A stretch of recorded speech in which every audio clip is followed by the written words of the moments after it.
दुनिया में बराबरी एक भ्रम है। कुछ लोग पावर को कंट्रोल करते हैं, बाकी लोग बस उसे फॉलो करते हैं। अगर तुम सिस्टम को समझे बिना उसमें जगह बनाने की कोशिश कर रहे हो तो तुम पहले ही हार चुके हो। Part 1, power structure. सिस्टम को पहचानो। पावर कभी इवनली डिस्ट्रीब्यूट नहीं होती, यह हमेशा एक पिरामिड होती है। सबसे ऊपर डिसीजन मेकर्स, नीचे एग्जीक्यूशन करने वाले, सबसे नीचे रिप्लेसेबल लोग। हर सिस्टम में कुछ इनविजिबल कनेक्शंस होते हैं। पॉलिटिशियंस, बिजनेसमैन, ब्यूरोक्रेट्स, मीडिया, ये अलग नहीं है, ये एक नेटवर्क है। तुम्हारा काम है इस नेटवर्क को देखना, समझना और फिर उसमें साइलेंटली घुसना। सीधे टॉप पर जाने की कोशिश करना मूर्खता है। हमेशा मिडिल लेयर से एंट्री होती है। पार्ट 2, प्रवेश। डायरेक्ट नहीं, स्ट्रेटेजिक पावरफुल लोगों तक पहुंचने के लिए एफर्ट नहीं, एक्सेस चाहिए। और एक्सेस कभी मांगने से नहीं मिलता, बनाया जाता है। सीधा अप्रोच तुम्हें रिजेक्ट कर देगा, इनडायरेक्ट अप्रोच तुम्हें एब्जॉर्ब कर लेगा। पहले उनके इकोसिस्टम में घुसो, उनके आसपास के लोगों से कनेक्ट करो, उनके असिस्टेंट्स, उनके एडवाइजर्स, उनके ट्रस्टेड लोग। ये गेटकीपर्स ही असली दरवाजा हैं। जब तुम सिस्टम का हिस्सा लगने लगते हो तब तुम्हें अलग से इंट्रोड्यूस होने की जरूरत नहीं पड़ती। Part 3, value. खुद को टूल बनाओ। पावरफुल लोग इमोशंस से नहीं चलते, वो यूटिलिटी से चलते हैं। तुम यूजफुल नहीं हो तो तुम इनविजिबल हो। तुम्हें खुद को ऐसा बनाना है कि तुम्हारे बिना उनका काम स्लो हो जाए। इंफॉर्मेशन, कनेक्शंस, एग्जीक्यूशन, कुछ ऐसा दो जो रेयर हो और रिप्लेस करना आसान ना हो। तब तुम कांटेक्ट नहीं बनाते, तुम डिपेंडेंसी बनाते हो। Part 4, manipulation. कंट्रोल की कला। मैनिपुलेशन कोई गलत चीज नहीं है, ये कंट्रोल का रिफाइंड फॉर्म है। पहला, रेसिप्रोसिटी, पहले दो।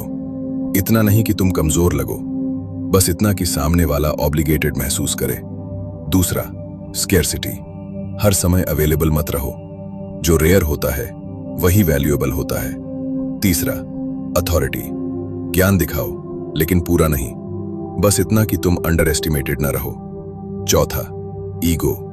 कंट्रोल हर पावरफुल व्यक्ति का ईगो होता है।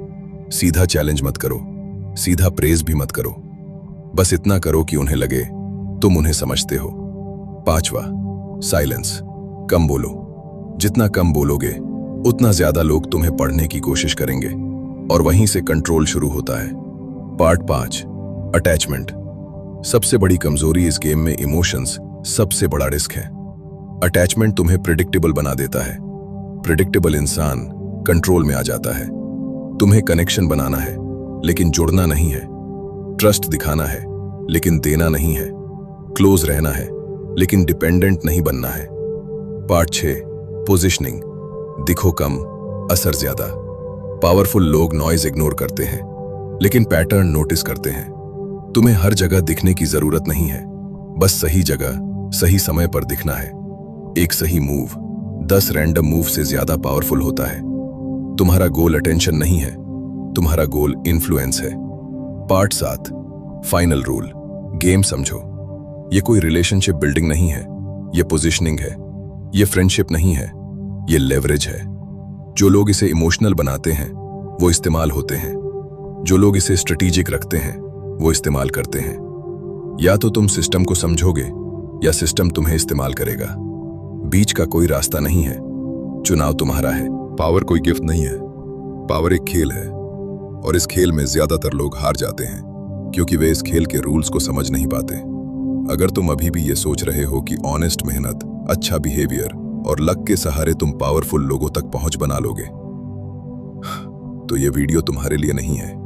ये वीडियो सिर्फ उन लोगों के लिए है जो ये समझते हैं कि इस दुनिया में 2 तरह के इंसान होते हैं, शिकारी और शिकार।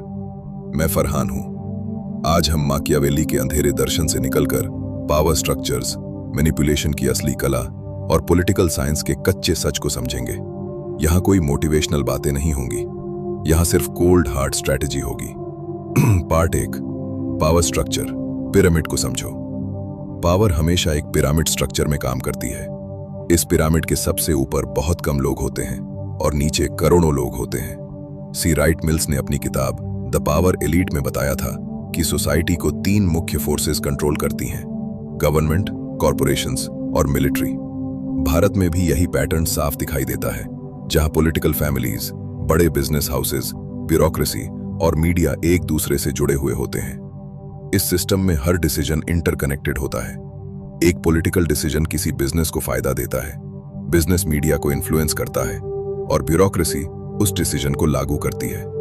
तुम अभी इस पिरामिड के बाहर खड़े हो। इस पिरामिड के अंदर जाने का सिर्फ एक ही तरीका है, स्ट्रेटेजिक इन्फिल्ट्रेशन।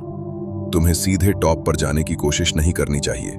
तुम्हें सबसे पहले मिडिल लेयर को आइडेंटिफाई करना होगा। इस मिडिल लेयर में आते हैं पीए, सेक्रेटरीज, जूनियर पार्टनर्स और इवेंट ऑर्गेनाइजर्स। ये लोग गेट कीपर्स होते हैं जो डिसाइड करते हैं कि कौन अंदर जाएगा और कौन बाहर रहेगा। अगर तुम इन लोगों को इन्फ्लुएंस कर लेते हो तो तुम सिस्टम के अंदर घुस सकते हो। माकियावेली का एक रूल है, लोग बहुत सिंपल होते हैं और वे अक्सर अपने फायदे के लिए जल्दी डिसीजन ले लेते हैं। अगर तुम उन्हें सही फायदा दिखा देते हो तो वे खुद तुम्हारे लिए रास्ता खोल देंगे। पार्ट 2, माकियावेली का ब्रूटल ट्रूथ। माकियावेली के अनुसार प्यार पर भरोसा करना रिस्की होता है, लेकिन डर ज्यादा रिलायबल होता है। लेकिन आज के समय में तुम्हें खुलकर डर नहीं दिखाना है। तुम्हें सब्टल साइकोलॉजिकल प्रेशर क्रिएट करना है। तुम्हें खुद को ऐसा दिखाना है कि तुम यूजफुल भी हो, लॉयल भी हो और थोड़ा डेंजरस भी हो। पावर का एक गोल्डन रूल है, लोगों के लिए तुम्हारी अपीयरेंस तुम्हारी रियलिटी से ज्यादा इंपॉर्टेंट होती है। इसलिए तुम्हें हमेशा अपनी इमेज को कंट्रोल करना होगा। और सबसे जरूरी बात, तुम्हें कभी भी अपना पूरा गेम रिवील नहीं करना चाहिए। इंफॉर्मेशन ही असली पावर होती है। तुम दूसरों के बारे में ज्यादा जानो, लेकिन अपने बारे में कम बताओ। Part 3, manipulation techniques. Technique 1, calculated generosity. तुम्हें शुरुआत में छोटे छोटे फेवर्स देने चाहिए ताकि सामने वाला व्यक्ति तुम्हारे प्रति ऑब्लिगेटेड महसूस करे। Technique 2, selective vulnerability. तुम्हें कभी कभी अपनी एक फेक वीकनेस दिखानी चाहिए ताकि लोग तुम्हें अंडर एस्टिमेट करें। Technique 3, ego harvesting. हर पावरफुल व्यक्ति के ईगो को समझो और उसे टारगेटेड तरीके से सेटिस्फाई करो ताकि वो तुम्हारे इन्फ्लुएंस में आ जाए। Technique 4, information asymmetry. तुम्हें सामने वाले के बारे में ज्यादा से ज्यादा इंफॉर्मेशन इकट्ठा करनी चाहिए, जबकि अपने बारे में कम से कम रिवील करना चाहिए। अब तुमने एंट्री का तरीका समझ लिया है, लेकिन असली गेम अभी शुरू होता है। अगले पार्ट में हम बात करेंगे advanced manipulation techniques, dark triad की असली पावर और एक एग्जैक्ट एग्जीक्यूशन प्लान के बारे में। अगर तुम सच में पावरफुल लोगों के सर्कल में घुसना चाहते हो तो पार्ट 2 को मिस मत करना। निकोलो माकियावेली, एक नाम जिसे इतिहास ने खलनायक भी कहा और जीनियस भी। 16वीं सदी का एक इटालियन डिप्लोमैट जिसने इंसानों को वैसे नहीं लिखा जैसे वो दिखते हैं, बल्कि वैसे लिखा जैसे वो असल में होते हैं। उसकी किताब द प्रिंस कोई मॉरल गाइड नहीं थी, वो एक मैनुअल थी पावर को समझने और उसे कंट्रोल करने की। माकियावेली ने एक खतरनाक सच्चाई लिखी थी, इंसान लॉयल नहीं होते, इंसान मॉरल नहीं होते, इंसान स्टेबल नहीं होते, वो सिर्फ अपने फायदे के साथ खड़े होते हैं। और इसी रियलिटी को समझकर पावरफुल लोग कनेक्शंस बनाते हैं। पार्ट 1, पावर और ह्यूमन नेचर। कनेक्शंस ट्रस्ट से नहीं बनते, कनेक्शंस इंटरेस्ट से बनते हैं। पॉलिटिकल फिलॉसफी में एक कॉन्सेप्ट है, रैशनल सेल्फ इंटरेस्ट। हर इंसान अपने फायदे के हिसाब से डिसीजंस लेता है। पावरफुल लोग ये समझते हैं और इसी प्रिंसिपल पर रिलेशनशिप्स बनाते हैं। अगर तुम किसी पावरफुल व्यक्ति के लिए वैल्यू क्रिएट नहीं कर रहे तो तुम उसके लिए एग्जिस्ट ही नहीं करते। पार्ट 2, फियर वर्सेस लव, असली इक्वेशन। माकियावेली ने लिखा था, अगर दोनों नहीं बन सकते तो डर पैदा करना प्यार से ज्यादा सुरक्षित है। आज के समय में डर ओपनली नहीं दिखता, ये सटल होता है। लोग तुमसे इसलिए जुड़े रहें क्योंकि तुम यूजफुल हो और तुम्हारे बिना उनका नुकसान हो सकता है। ये इमोशनल कनेक्शन नहीं है, ये कैलकुलेटेड डिपेंडेंसी है। पार्ट 3, परसेप्शन रियलिटी से ज्यादा पावरफुल। माकियावेली के अनुसार लोग सच नहीं देखते, वो वही देखते हैं जो उन्हें दिखाया जाता है।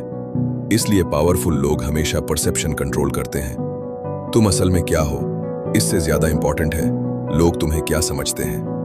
अगर तुम्हें पावरफुल दिखना है तो पहले पावरफुल दिखना सीखो। कॉन्फिडेंस, साइलेंस, कंट्रोल्ड वर्ड्स, ये सब टूल्स हैं। पार्ट 4, फॉक्स और लायन स्ट्रेटेजी। माकियावेली ने 2 एनिमल्स की बात की, लायन जो ताकत से जीतता है, फॉक्स जो चालाकी से ट्रैप से बचता है।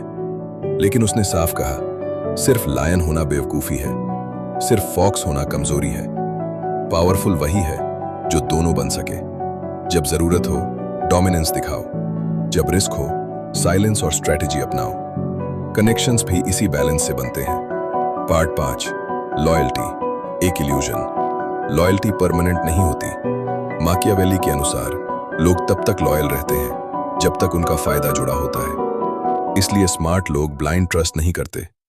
वो हर कनेक्शन को एक एसेट की तरह देखते हैं, जिसकी वैल्यू है लेकिन एक्सपायरी भी है। तुम्हें भी यही करना होगा। पार्ट 6, स्लो इन्फिल्ट्रेशन डायरेक्ट नहीं, डीप एंट्री। पावरफुल सर्कल्स में एंट्री फोर्स से नहीं होती, वो होती है ऑब्जर्वेशन से, टाइमिंग से और पेशेंस से। जल्दी करने वाले लोग नोटिस हो जाते हैं, धीरे चलने वाले लोग सिस्टम का हिस्सा बन जाते हैं। पहले ऑब्जर्व करो, फिर अडेप्ट करो, फिर धीरे धीरे अंदर घुसो, बिना नॉइज के। Closing, cold philosophy. माकियावेली ने दुनिया को जैसा है वैसा दिखाया, ना अच्छा ना बुरा, बस रियल। अब सवाल ये नहीं है कि ये सही है या गलत, सवाल ये है क्या तुम इस रियलिटी को एक्सेप्ट करोगे या फिर इल्यूजन में जीते रहोगे। क्योंकि पावर उन्हीं के पास जाती है जो सच्चाई से डरते नहीं।